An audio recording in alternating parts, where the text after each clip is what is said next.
The Amanda Project by Melissa Kantor and Amanda Velintino. Chapter 27. So, it had all been for nothing. Amanda's note, talking with Nia and Hal, my plea to Heidi's mom, all of it had accomplished exactly nothing. Brittany was just going to dismiss everything I'd said as the ravings of a disturbed child lunatic. And what was I supposed to do now? Go to the police? If Brittany Bragg had thrown me out of her house, what was Chief Bragg going to do? Run me out of town? Arrest me for slandering his daughter? And what about Heidi? If she'd socially destroyed Nia for turning her in for cheating, what was she going to do to the girl who tried to reveal her criminal actions? All through the rest of my morning classes, I kept expecting to get a text message from her like, "You are so dead." My phone didn't buzz once between the time I slid into the biolab and when the bell rang for lunch.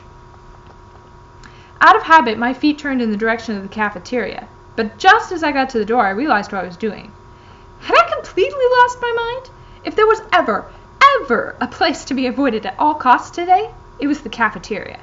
I needed to get out of the building, to get out of town. I had to move somewhere and assume a fake identity, maybe with Amanda or my mom.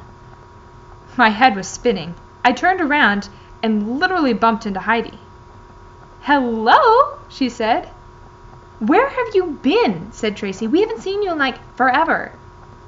"Yeah," said Heidi. "Are you hiding from us or something?"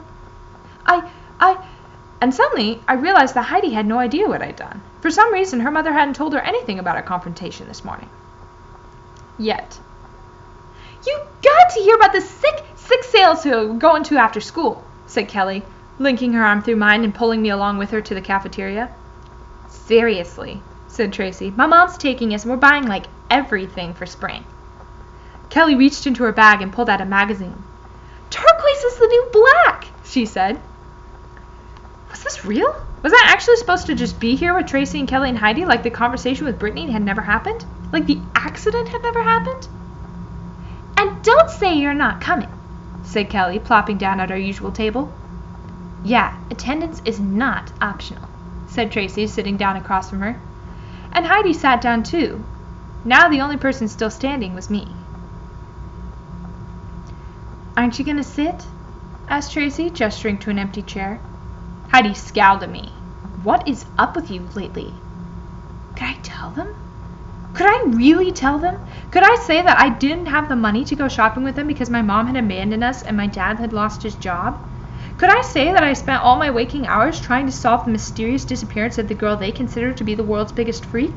Could I tell them how adrift I felt whenever I wasn't with Hal Bennett and Nia Rivera? Could I be honest and still be an I-girl?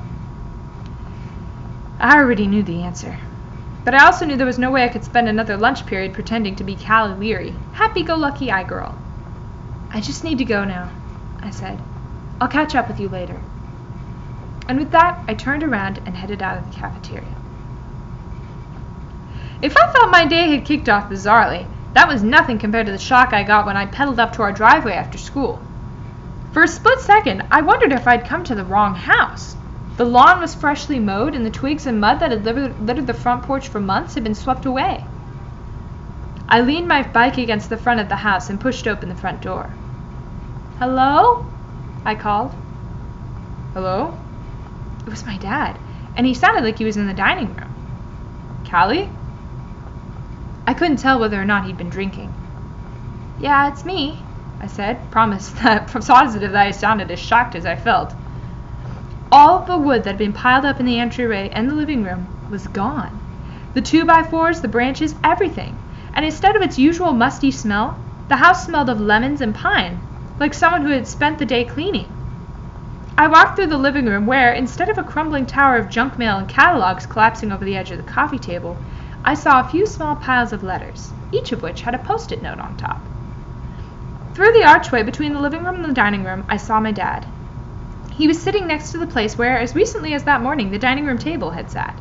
Now, however, 10 chairs sat in a circle around an empty space. What was going on here? "I see you're redecorating." Through the open doorway leading to the kitchen, I got a glimpse of Joanna, the cleaning woman my dad had fired back in the fall. At the sound of my voice, she turned around and gave me a little wave. "Hi, Joanna." I called, giving her a bewildered little wave back. Have a seat, Callie. My dad patted the chair next to him. Now that we were sitting so close to each other, I could see that he'd shaved that morning, and his flannel shirt and jeans smelled as fresh and laundered as the house. His skin was still pale, but his eyes weren't so red and bleary, and his breath smelled of the coffee he was drinking, not wine. Hi, I said, sitting down uncertainly. And all of a sudden, I knew exactly what was happening, and all my understanding came with a blinding wave of joy. He'd heard from my mom. She was coming back. I half stood, as if expecting to hear her step into the hallway, and as I did, my dad put his hand over my arm. I don't know if his words were a lucky guess or if my thoughts were written on my face, but he said softly, "She isn't coming back, Callie." The joy I had felt a second ago was washed away by a rush of panic. Was she... Had he heard she'd... He shook his head, reading my thoughts again. I don't know any more than I did this morning, or a week ago, or a month ago. I haven't heard from her, and I don't know if we ever will.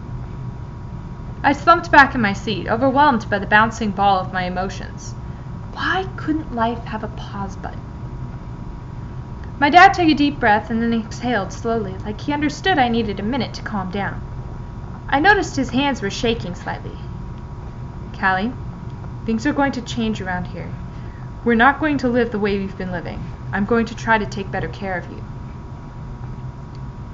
But I was too numb from having my hopes raised and dashed to process what he said. Instead, I pointed to the empty space in front of me.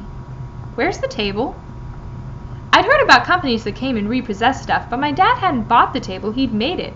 And why would they have repossessed the table but given him enough money to hire Joanna back? I sold it, he said. Remember Dr. Montgomery's wife? He asked. Making his voice high and thin, Dad continued, I'll give you $2,000 for it. I'll give you $5,000 for it. Name your price. He switched back to his regular voice. Well, I named my price. You sold the table, Dad?